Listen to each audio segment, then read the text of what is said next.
Cristianismo Puro e Simples é a obra de não ficção mais famosa, mais conhecida de C.S. Lewis. Aqui ele discorre sobre a essência do cristianismo e no que se baseia a fé cristã. Eu sou a Sara do canal Etc e Tal, e nesse vídeo eu vou trazer um panorama geral dessa obra, desse grande clássico da literatura cristã, e eu espero assim conseguir te motivar a ler. Enquanto a vinheta está rolando, vou deixando o seu like e se inscreve para receber mais conteúdos como esse.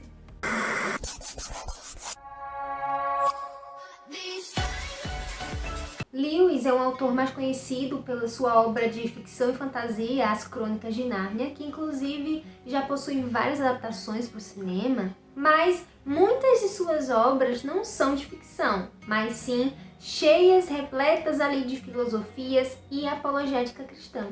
Lewis busca iniciar suas discussões com bastante cautela, constrói a sua narrativa e argumentos com bastante lógica e humildade, que é um diferencial, é uma característica de Lewis, essa escrita cheia de sabedoria e humildade que tantos autores hoje em dia carecem, Eles se sentem os sabichões. E o que esperar dessa obra aqui? Primeiro vamos conversar sobre o que o livro não é.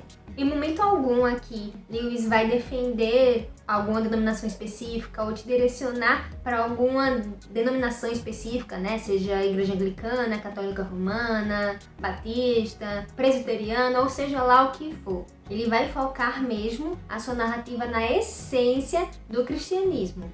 Ele também não vai trazer aqui um debate de nível acadêmico, com aquela escrita rebuscada. Até porque o conteúdo aqui teve como origem, suas palestras dadas na rádio, que foram ao ar entre 1942 a 1944.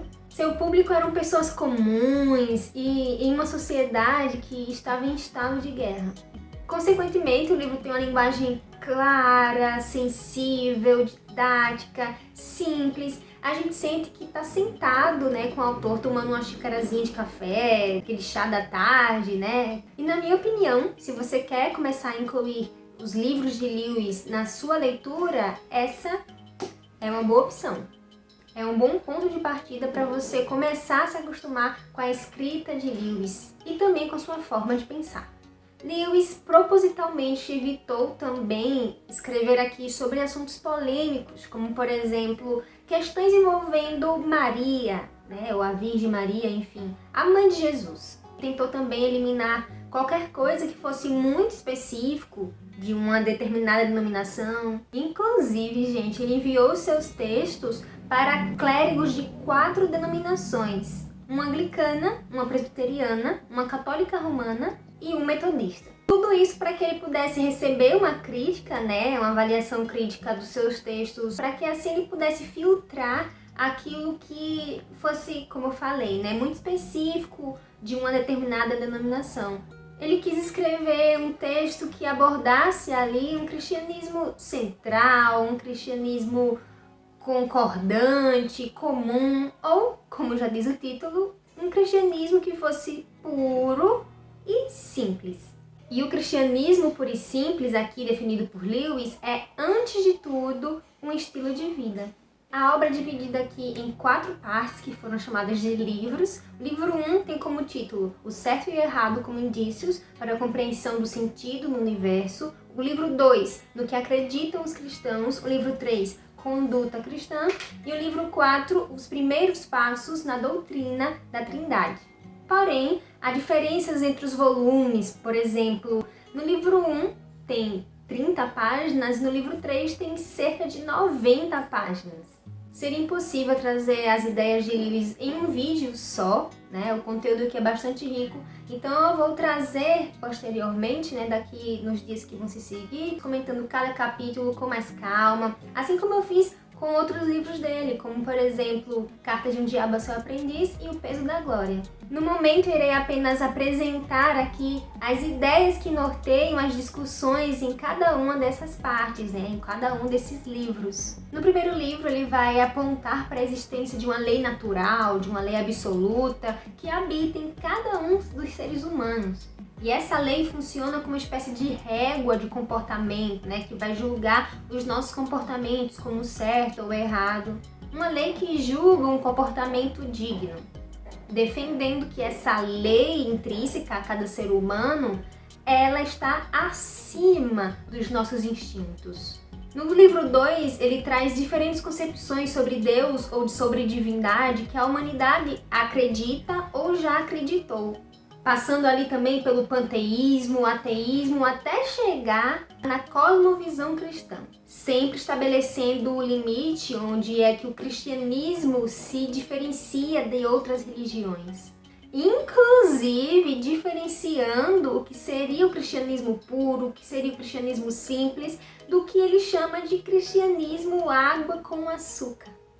Vai comentar também brevemente ali sobre a queda, o pecado original, sobre a divindade de Jesus. No livro 3, Lewis apresenta a ideia de moralidade sobre duas concepções diferentes. Na primeira, ele foca seu discurso defendendo a moral que é dividida em 3 partes.